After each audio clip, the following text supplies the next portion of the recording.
Boa noite, meus irmãos. Hoje a gente continua no livro de João, no capítulo 20. Nós vamos aí do 1 até o 18. Nós já estamos quase no final do livro de João. E acho que vale a pena a gente ler todo o trecho, se você quiser abrir sua Bíblia. Eu também trouxe aqui o texto. Então vamos diretamente lá ao texto. Então diz assim: no primeiro dia da semana, bem cedo, estando ainda escuro, Maria Madalena chegou ao sepulcro e viu que a pedra da entrada tinha sido removida. Então correu ao encontro de Simão Pedro e do outro discípulo, aquele a quem Jesus amava, e disse: tiraram o Senhor do sepulcro e não sabemos onde o colocaram. Pedro e o outro discípulo saíram e foram para o sepulcro. Os dois corriam, mas o outro discípulo foi mais rápido que Pedro e chegou primeiro ao sepulcro. Ele se curvou e olhou para dentro, viu as faixas de linho ali, mas não entrou. A seguir, Simão Pedro, que vinha atrás dele, chegou, entrou no sepulcro e viu as faixas de linho, bem como o lenço que estivera sobre a cabeça de Jesus. Ele estava dobrado à parte, separado das faixas de linho. Depois o outro discípulo, que chegara primeiro ao sepulcro, também entrou. Ele viu e creu. Eles ainda não haviam compreendido que, conforme a Escritura, era necessário que Jesus ressuscitasse dos mortos. O segundo trecho fala aí sobre Jesus aparece a Maria Madalena e diz assim: os discípulos voltaram para casa. Maria, porém, ficou à entrada do sepulcro chorando. Enquanto chorava, curvou-se para olhar dentro do sepulcro e viu dois anjos vestidos de branco, sentados onde estivera o corpo de Jesus, um à cabeceira e o outro aos pés. Eles lhe perguntaram: mulher, por que você está chorando? Levaram embora meu Senhor, respondeu ela, e não sei onde o puseram. Nisso ela se voltou e viu Jesus ali, em pé, mas não o reconheceu. Disse ele: mulher, por que você está chorando? Quem você está procurando? Pensando que fosse o jardineiro, ela disse: se o Senhor o levou embora, diga-me onde o colocou, e eu o levarei. Jesus lhe disse: Maria. Então, voltando-se para ele, Maria exclamou em aramaico: Rabone, que significa mestre. Jesus disse: não me segure, pois ainda não voltei para o Pai. Vá, porém, a meus irmãos e diga-lhes: estou voltando para meu Pai, Pai de vocês, para meu Deus e Deus de vocês. Maria Madalena foi e anunciou aos discípulos: eu vi o Senhor, e contou o que ele lhe dissera. A ressurreição de Jesus, ela é um dos textos mais belos, cheios de significado para nós que somos cristãos. Semana passada a gente viu no estudo aqui com o Padilha sobre a morte de Jesus, a crucificação e todo o sofrimento, né? Jesus morreu num lugar chamado Gólgota, o Calvário, né? Ou a caveira, a tradução disso é a caveira, né? Uma colina fora da cidade de Jerusalém. E naquela época, os criminosos executados na cruz, ou seja, os criminosos executados pelo Império Romano, que eram executados em cruz, eles não se permitia que eles fossem sepultados. Então, eles eram jogados para serem devorados pelos abutres. Eles não permitiam que o corpo fosse devolvido à família, que seria o caso de Jesus, né? Com Jesus foi diferente, vocês lembram disso? A gente leu, estudou, viu isso semana passada. José de Arimateia, ele foi pedir a Pilatos o corpo de Jesus, e Pilatos permitiu, então, uma exceção. Então, Jesus foi uma exceção, né? Para os romanos, para os judeus, os criminosos, eles tinham um cemitério separado, né? Longe da cidade, onde somente aqueles que descumpriam a lei eram sepultados lá. Mas vocês lembram, né? Vamos ver se vocês lembram, que Jesus foi sepultado em um lugar onde nunca alguém antes havia sido sepultado. Vocês lembram que lugar é esse? Lembra? Alguém? Não aparece nos filmes quase, né? Não aparece nas ilustrações. Mas Jesus foi sepultado num jardim, né? Não só um lugar onde nunca alguém havia sido sepultado, mas também um jardim, algo que escapa um pouco a nossa compreensão do que a gente vê nos textos. Parece que passa um pouco desapercebido isso. Você percebe ali que no texto que a gente leu, que Maria Madalena chega a confundir Jesus com o jardineiro, né? Então, com certeza, era um jardim vistoso, porque tinha até um jardineiro para cuidar do jardim. Ele era um lugar, José de Arimateia era rico, provavelmente um lugar que ele estava guardando para ele, ou para a família dele, né? Então, um lugar especial. Cemitério, normalmente, cemitério, sepulcro, são lugares de lembranças ruins, são lugares feios, né? São lugares de concreto, de pedra. Aqui no Brasil nós temos essa tradição de culto aos mortos, então é lugar de cheiros ruins, vela queimando, né? Vela queimando, preto, branco. O cemitério não é um lugar muito agradável para se ir, né? Mas Jesus foi sepultado, então, entre flores e plantas, um lugar colorido, um lugar perfumado, como só um jardim pode ser. E vocês devem lembrar também que José de Arimateia, eles trataram o corpo com mirra e aloés. Lembra que o Dalton leu aqui, semana passada, o texto. E os judeus eles não embalsamavam o corpo, mas eles usavam essa mistura, e era uma mistura considerável, eram mais de 30 quilos, né? Para que o corpo ficasse com um cheiro agradável, não ficasse com cheiro ruim. Então, o cenário da ressurreição, ele é um jardim, um cenário vistoso, colorido, bonito, um lugar diferente, né? É um ponto de inflexão. Aqui a gente começa um ponto de inflexão na história, na trajetória, não só de Jesus, mas da humanidade, né? Nós vamos falar agora de vitória, de alegria, de surpresa, né? E tudo isso está acontecendo num jardim. Vocês lembram que outro lugar da Bíblia que fala também de um jardim muito mais vistoso e poderoso?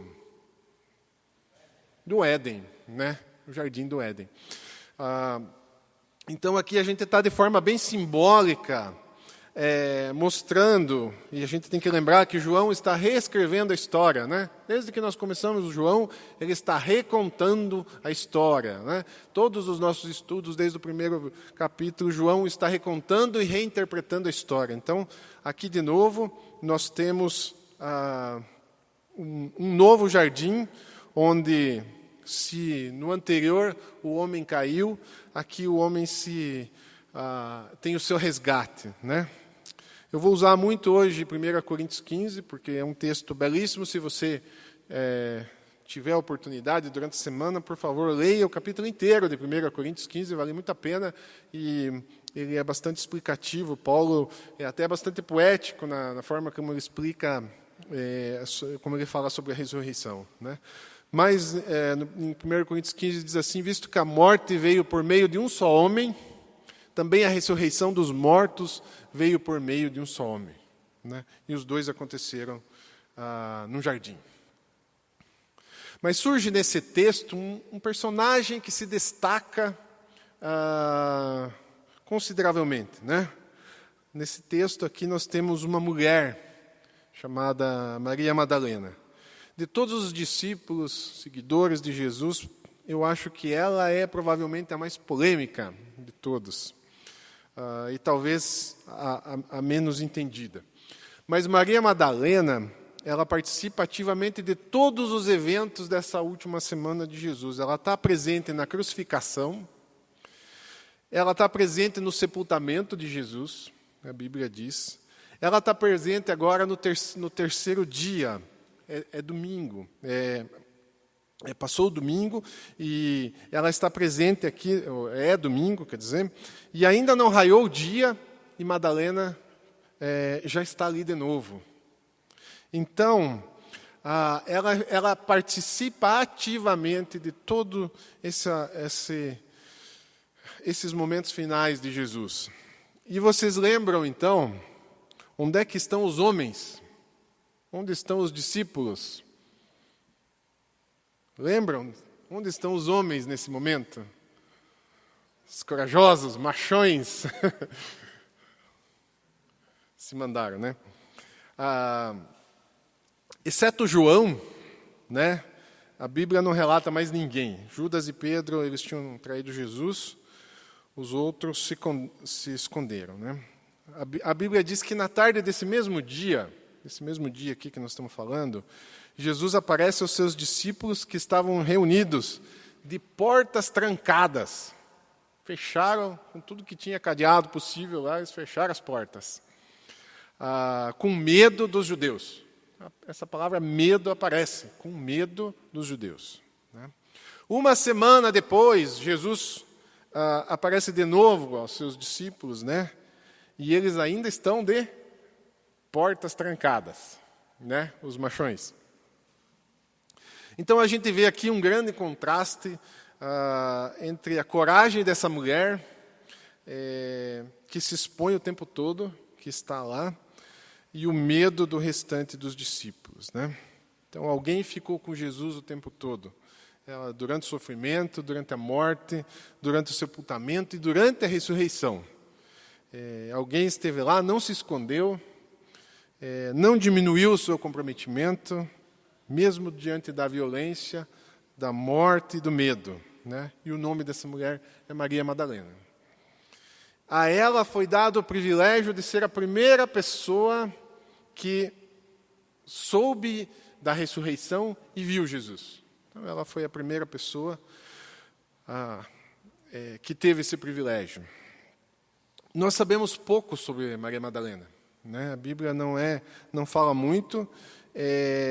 Assim, é certo que Jesus tinha um círculo de discípulos mais íntimos e um pouco, talvez menos íntimos e um pouco maior, mas é muito provável que Maria Madalena fizesse parte desse círculo de discípulos mais íntimos, viajando e apoiando Jesus no seu ministério.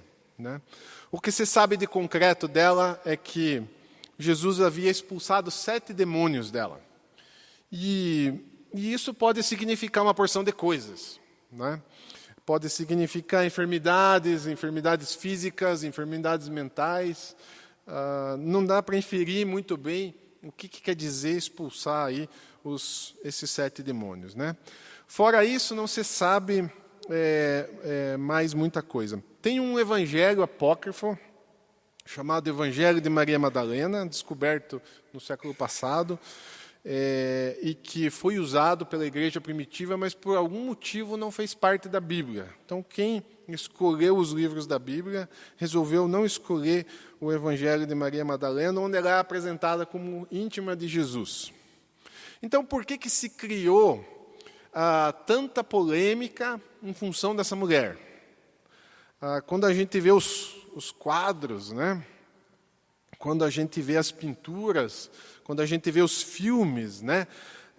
Ela é sempre apresentada como uma mulher voluptuosa, né? Cheia dos decotes ossados, cabelos longos, seios fartos, sempre aquela cara de apaixonada. Então, Maria Madalena, ela parece que incorpora esse perfil que tem sido usado de maneira errada, até vou explicar por quê. Mas de onde será que veio isso? Alguém tem alguma ideia de onde será que veio essa percepção de que Maria Madalena seria uma outra mulher? Não veio da Bíblia. Lá pelo século VI, um papa, né, esses católicos, um papa fez uma interpretação. Ele interpretou que aquela mulher, que está lá em Mateus 26, que encontra Jesus em Betânia, que se aproxima de Jesus, que derrama um perfume caríssimo sobre a cabeça de Jesus, aquele perfume que Judas disse que deveria ser vendido e dado aos pobres, que a Bíblia diz que se chamava Maria, mas não se chamava Maria Madalena. Então, se a Bíblia diz que chamava Maria, é porque não chamava Maria. Só isso, né? Então, esse Papa começou a juntar essas coisas e disse, não, essa Maria daí é Maria Madalena. Aí, num outro texto de Lucas 7 em diante, uma mulher que a Bíblia não diz o nome, mas que é apresentada como uma pecadora, quer dizer, uma prostituta. Então, uma pecadora nesse sentido aqui é uma prostituta. Ela também traz um perfume.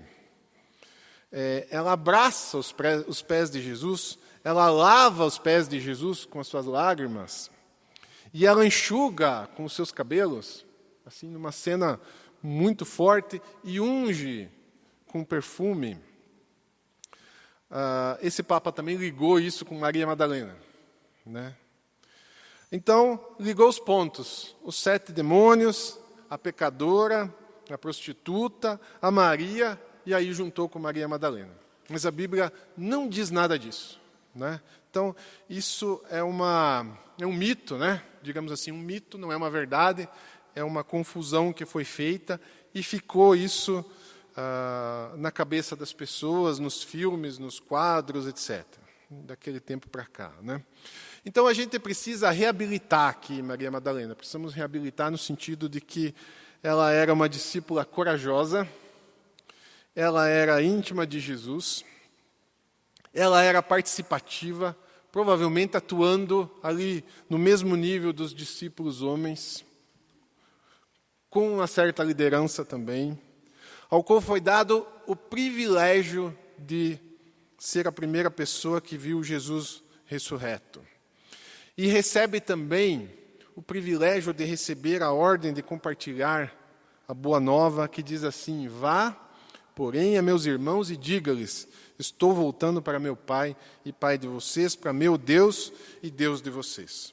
Então, se a gente pudesse ter uma primeira conclusão aqui do estudo de hoje, nós podemos dizer que essa é uma mulher especial. Ela é uma mulher especial, ela é amada por Jesus de forma especial.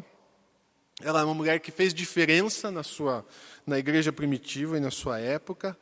Ela não teve um filho com Jesus, como diz lá o Código da Vinci, essas bobagens todas aí, né?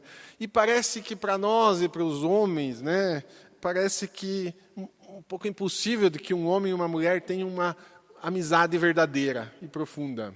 Mas parece que é isso que acontece aqui, né?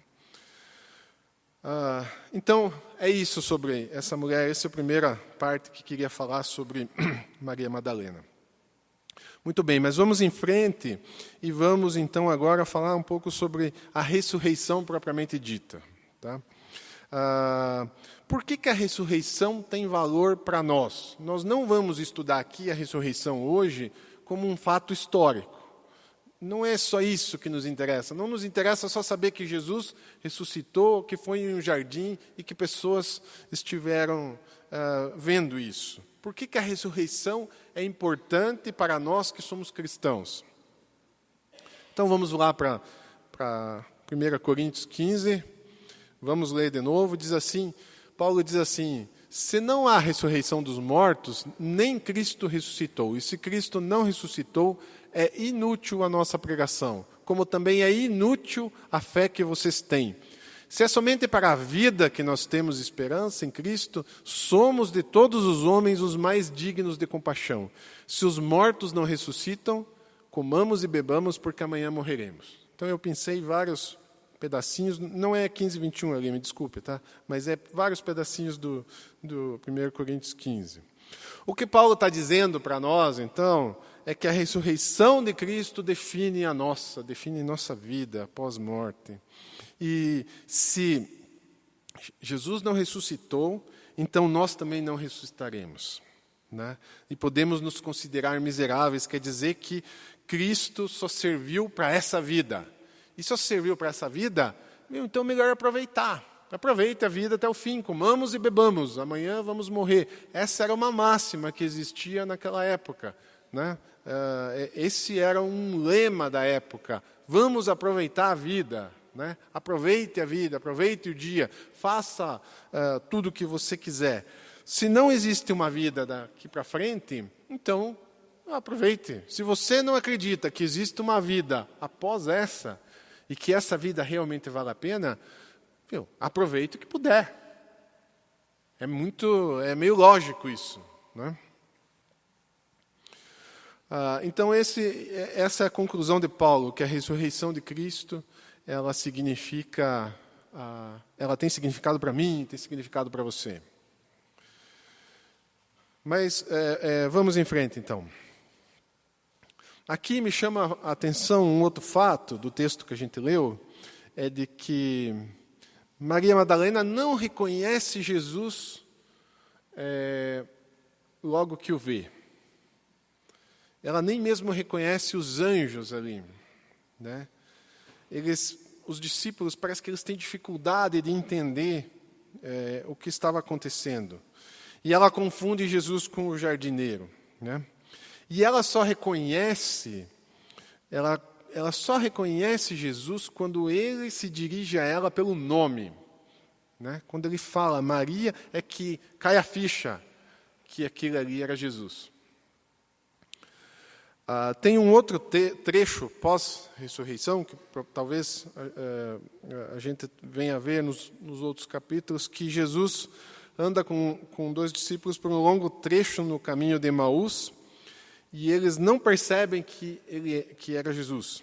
Então, somente quando Jesus parte o pão e agradece é que eles reconhecem, não com os olhos, mas com o coração, e dizem, não estava queimando o nosso coração enquanto ele nos falava no caminho e nos expunha as Escrituras? Então, nessa nova etapa, parece que Jesus quer ser reconhecido pelo coração, não pela percepção visual, mas pela percepção espiritual. Somente para Tomé é que ele abre uma exceção. Tomé, ele é um fracasso como um discípulo de fé, né? Ele é um fracasso. Ele somente aceita a ressurreição se ele puder tocar em Jesus. E no próximo capítulo de João, a gente vai ver que os discípulos estão lá de portas trancadas, né? E Jesus entra, certamente não pela porta, mas de alguma outra maneira. Ele ultrapassa essa questão da barreira material, das coisas, do espaço, dos lugares. E Tomé, esse cego espiritual, ele diz assim, se eu não vir as marcas dos pregos nas suas mãos, não colocar o meu dedo onde estavam os pregos e não puser a minha mão no seu lado, não crerei. Né? Então, Tomé é aquele sujeito que eu só acredito se eu enxergar e tocar. Então, Jesus tem que lhe convencer dessa forma. Ele aparece e diz para Tomé, coloque o seu dedo aqui, veja minhas mãos, estenda a sua mão e coloque-a no meu lado, pare de duvidar. E depois ele chega a ser irônico com Tomé, porque ele diz assim, porque me viu, você creu? Felizes os que não viram e creram, que somos nós aqui. Então, de alguma forma, esse corpo que Jesus apresenta é um corpo diferente. E eu não sei se você já pensou nisso, você nunca pensou nisso, eu já pensei. Nunca aconteceu essa dúvida na sua cabeça, como que nós seremos no céu, como será nosso corpo? Será um corpo? Né? Como que isso vai acontecer? Será o corpo que eu tenho aqui? Será diferente desse? Durante todo o século passado, criou-se um mito de que a alma pesava 21 gramas. Tem até um filme com esse nome, chamado 21 gramas. E da onde que vem isso? Um médico esquisitão, ele resolveu fazer uma experiência. Ele foi num hospital, pegou alguns moribundos lá que estavam ali próximos da morte, e colocou balanças nas camas, né? Colocou balança em cada cama, e ele percebeu que quando a pessoa morria, teve a paciência de ficar vendo quando a pessoa morria. Quando o cara morria, ele ia lá e percebia que a balança baixava em torno de 20 a 30 gramas. Então ele disse, é a alma, só pode ser a alma, né? O cara morreu, a alma foi para o céu, baixou a balança. E é claro que não é verdade, né? Depois, mais tarde, se comprovou que o que acontece é que quando uma pessoa morre, o seu sangue para de circular e, evidentemente, ele para de passar no pulmão, o pulmão refrigera o sangue, então tem um aumento muito súbito de temperatura e acontece que essas 21 gramas é o suor que você perdeu, que evaporou, né? A alma não pesa 21 gramas. Um corpo com alma e um corpo sem alma pesa a mesma coisa, né? Mas essa curiosidade de como nós seremos, talvez a gente possa, da própria Bíblia, entender algumas coisas, né? Como cristãos, nós podemos entender algumas coisas. Primeiro, que eu gostaria de falar, é que eu vou ser um indivíduo. Nós seremos indivíduos, seremos seres, né? Eu não vou me perder no infinito de Deus, como algumas religiões acreditam. Elas acreditam que a gente se dilui em Deus, mas nós não nos diluiremos em Deus. Mesmo Deus sendo infinito e nós estando com Ele, nós seremos um ser, seremos nós, né? Teremos a nossa história, teremos percepções, sensações, pessoas conhecidas, seremos um ser unido a Deus, mas seremos um ser. Paulo usa a palavra corpo espiritual para falar sobre isso. E isso não ajuda muito porque são duas palavras contraditórias no nosso entendimento, né? Corpo significa uma coisa para nós e espírito significa outra. Ele diz assim, se há corpo natural, há também corpo espiritual. O primeiro homem era pó da terra, o segundo homem dos céus. Os que são da terra são semelhantes ao homem terreno, os que são dos céus ao homem celestial. Então, o que eu quero dizer? Jesus que vem para os discípulos, para Maria Madalena, ele não é um fantasma, ele não é uma aparição, ele não é uma visão. Ele come peixe, né? Então, ele não é uma alucinação.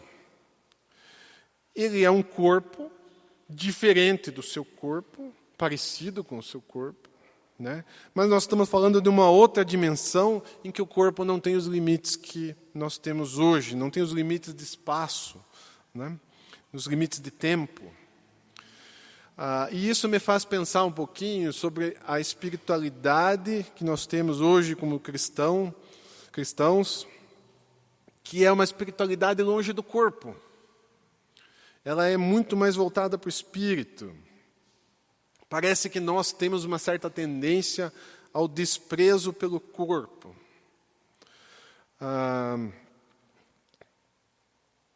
Um exemplo é a unção que eu citei aqui, que acontece com Jesus. Outro exemplo é o jejum, que é uma prática espiritual que nos liga muito fortemente com o corpo. E não sei se vocês sabem, mas até mesmo a ciência já descobriu que o jejum é uma das melhores práticas que existe. Rendeu até um prêmio Nobel ano retrasado ou passado, não sei. Mas o sujeito descobriu que o jejum é uma das melhores coisas que alguém pode fazer para o seu corpo. E nós perdemos isso. Me parece que a gente vai um pouco perdendo essa espiritualidade que relaciona o corpo com o espírito, com a mente, né? Cabe a nós fazer um resgate de todas essas coisas, é importante. Uma das experiências mais marcantes da minha vida, uma das experiências assim, espirituais mais marcantes da minha vida, ela aconteceu na semana que a minha mãe faleceu. Minha mãe passou praticamente 20 anos lutando com o câncer e já no final da sua vida, o seu corpo estava assim, já totalmente desfigurado pela doença, de tantas cirurgias que ela sofreu. Mas no dia anterior ao dia da morte da minha mãe, a minha esposa, a Luciana, teve um sonho.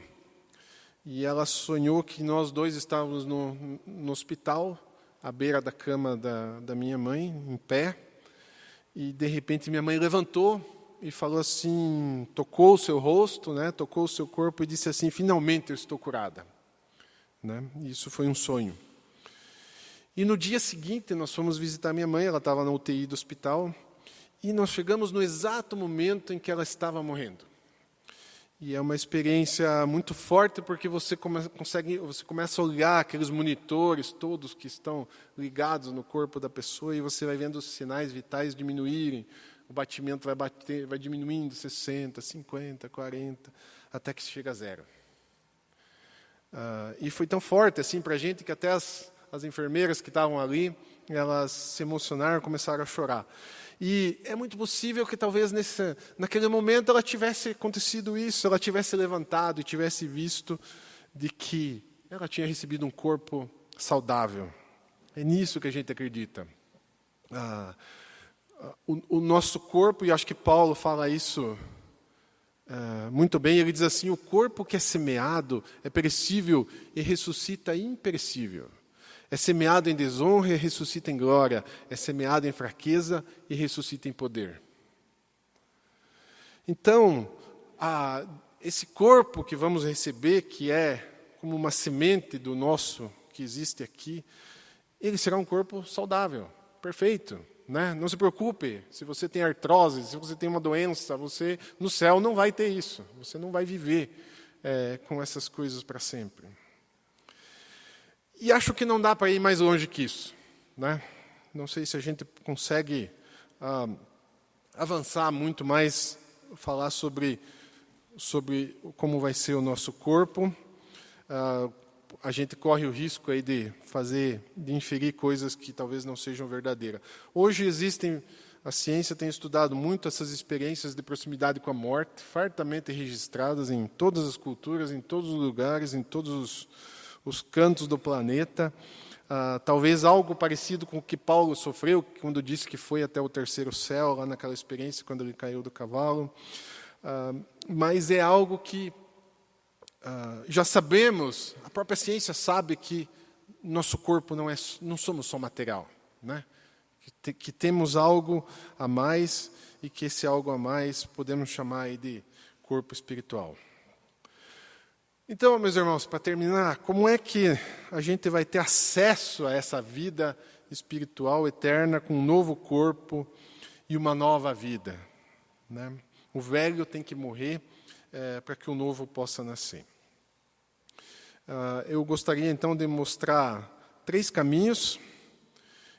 2 deles não vão dar em nada ou não servirão de nada, a menos que eles nos levem para o caminho certo. E a morte de Jesus é bem simbólica dessas opções que nós temos aí diante de nós e que a gente pode resumir facilmente nessas 3. Quando Jesus morreu, ele morreu pela conjuntura ali pela união, os seus 2 principais inimigos se juntaram contra ele. O poder de Roma e o Sinédrio, que é o poder religioso dos líderes judeus. Então, o poder temporal e o poder religioso. Esses 2 poderes se juntaram na morte de Jesus. Pela primeira vez, talvez, eles se juntaram naquela época, né? Que eram também inimigos. E esses 2 poderes eles podem ser resumidos com uma palavra para cada um. Para os judeus, a gente pode dizer a lei. Né? A lei representa a obediência. A obediência é um código, uma submissão a um código. Né? A lei era a vida dos judeus, era a lei. Para os romanos é a razão, a própria razão que eles trouxeram dos gregos. A razão representa a vida organizada, a vida racional. Tudo que o Império Romano era isso, razão e organização. E essas 2 forças continuam atuando muito fortemente até hoje. Né? A lei é nosso mediador principal entre as pessoas. Né? Tudo que você faz é mediado pela lei. Desde um contrato que você tenha, desde o trabalho. Tudo que nós fazemos hoje é mediado pela lei. E a razão é o que faz o nosso mundo rodar hoje, né? As organizações, a economia, a tecnologia, os sistemas políticos, todos eles são coordenados aí pela razão. Então, esses são os dois caminhos que o mundo escolheu, a lei e a razão. E eu observo que uma boa parte das pessoas que vêm até a igreja, que vão até as faculdades de psicologia, que vão até os seminários, eles querem entender melhor o que acontece nas suas vidas, que é a razão, e depois eles querem colocar as suas vidas em ordem, que é a lei. Mas a proposta de Jesus, ela não vai em nenhum desses dois caminhos, nenhum mesmo. Ele tem um caminho novo, né? Ele não está interessado em consertar, né? Jesus fala que ele não quer pôr remendo. A proposta de Jesus é tão nova que mesmo 2000 anos depois ela continua sendo nova. Jesus não veio trazer ordem nem lei. Talvez ele até traga desordem, né? A graça e a misericórdia de Deus, o caminho que Deus escolheu, eles são ao mesmo tempo, eles são incompreensíveis, então contrariam a razão, e eles são injustos, então contrariam a lei. O plano surpreendente de Deus para nós traz uma novidade, e ele seguidamente se usa essa palavra escandaloso para ele, porque ele propõe que o amor e a misericórdia, a graça façam aquilo que a lei e a ordem nunca conseguiram fazer. Eu até trouxe como exemplo aqui as crianças, né? Uma das principais características das crianças é que elas fazem travessuras, né? Quem tem filhos sabe disso. As travessuras são uma maneira das crianças testar os pais, né? A gente sabe isso. Nossos filhos nos testam o tempo todo, né? O tempo todo eles querem saber se, de fato, nós estamos prestando atenção neles, se, de fato, eles são amados, né? Se, de fato, eles são queridos. Então, eles passam o tempo todo aprontando. É um jeito, e é um jeito saudável, é um jeito que eles têm de passarem do limite, é uma maneira humana, é profundamente humano isso, né? Essa travessura. Eles querem saber se nós, como pais, estamos aqui mesmo, se nós nos importamos com o que eles fazem, né? E a criança que não faz travessura, ela vive debaixo do medo. Não deve ser uma criança saudável. Ela vive ela tem medo. Ela vive temendo alguma coisa, né? E talvez a criança que vive debaixo do medo também é uma criança que não sabe o que é o amor, porque o amor espanta o medo, né? Jesus nos anima dizendo que se nós não formos crianças, não entraremos no reino dos céus, né? E o que isso tem a ver conosco aqui nessa noite, né? Esse comportamento das crianças a gente carrega conosco, né? A gente traz junto, consciente ou inconscientemente, a gente continua trazendo esse comportamento. É que a gente vai fazendo travessuras de gente grande, né? Esse medo de não ser amado, ele continua a gerar isso em nós. Nós transferimos para os nossos relacionamentos e passamos a agir com base no medo e não no amor. Pode perceber que aqueles relacionamentos que são baseados no medo, eles são sempre de proteção. Eles nunca são de entrega, né? Então, passado algum tempo, a gente começa a entender a espiritualidade como um programa de esforço, né? Parece que a gente precisa se esforçar para melhorar e para atender um código, atender a lei, atender o que as pessoas esperam de nós, né? E esse esforço é baseado no ego, é baseado em nós mesmos, né? É um esforço na tentativa de nos conformarmos a alguma coisa. E aí a nossa espiritualidade começa a diminuir de novo. Então só existe crescimento espiritual se esse ciclo se fecha, o ciclo de errar, o ciclo de reconhecer o erro e o ciclo de se sentir perdoado e amado de novo, né? Então, quando a gente consegue fazer isso rodar, parece que a nossa vida começa a fazer sentido diante de Deus. Quando por algum motivo eu deixo de errar, eu passo a me tornar alguém que está sempre acertando, alguém que parece que faz as coisas sempre no sentido de ser perfeito, que busca essa perfeição, né? Eu vou me tornando, parece que um pouco mais máquina, né? A gente vai sempre tentando fazer o igual, sempre tentando se conformar, sempre tentando ser certinho, sempre tentando não se arriscar, né? E a gente vai se tornando menos humano e menos espiritual. E máquina não vai para o céu, pode ter certeza. No céu não vai ter tablet, não vai ter computador, microfone, essas coisas não existirão. Somente aquilo que é humano vai para o céu. E eu percebo que os nossos ambientes também vão ficando pesados, né? Porque esse mesmo rigor com que a gente julga a nós mesmos, a gente acaba julgando os outros ou até com rigor maior. Então, acho que isso é estranho um pouco, né? Eu percebo às vezes entre nós, percebo em mim, é estranho, porque o caminho de Jesus não é esse. O caminho de Jesus passa sempre pela misericórdia, pela graça, pelo perdão. O caminho do mundo é o caminho de lei e de ordem, de obediência, de conformidade, né? Então, quando Jesus está dizendo para nós que as prostitutas e os ladrões nos antecedem, ele precisa ser levado a sério. Precisa ser levado. Precisamos entender o que quer dizer isso, quem nos precede no reino dos céus e como podemos nos tornar iguais a eles. Então, meus irmãos, essa é a minha oração, de que a gente consiga encontrar esse verdadeiro caminho que é Cristo, que a gente consiga entender que a espiritualidade de Cristo é baseada no meu reconhecimento, na minha falha, no meu pecado, nas minhas travessuras, né? Que esse reconhecimento me leva a Cristo, que em Cristo eu encontro perdão, em Cristo eu sou amado, e isso continua por toda a minha vida. Sempre continua fazendo isso, né? Não existe um fim. Né? Parece uma coisa simples, mas nós nos desviamos seguidamente. Né? Nós nos desviamos e passamos a viver uma vida pesada, uma vida que nós mesmos nos julgamos e que nós nos sentimos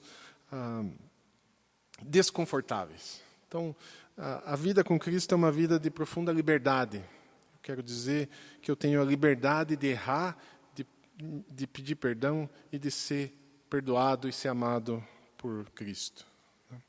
Então, essa é a minha oração, que a gente possa entender a ressurreição nesse contexto. Que a gente possa entender que eu tenho acesso a uma vida nova e eu a tenho por Cristo. E através dele é que eu vou conseguir uma vida eterna, uma vida junto com Deus. Tá bem? Vamos orar, meus irmãos?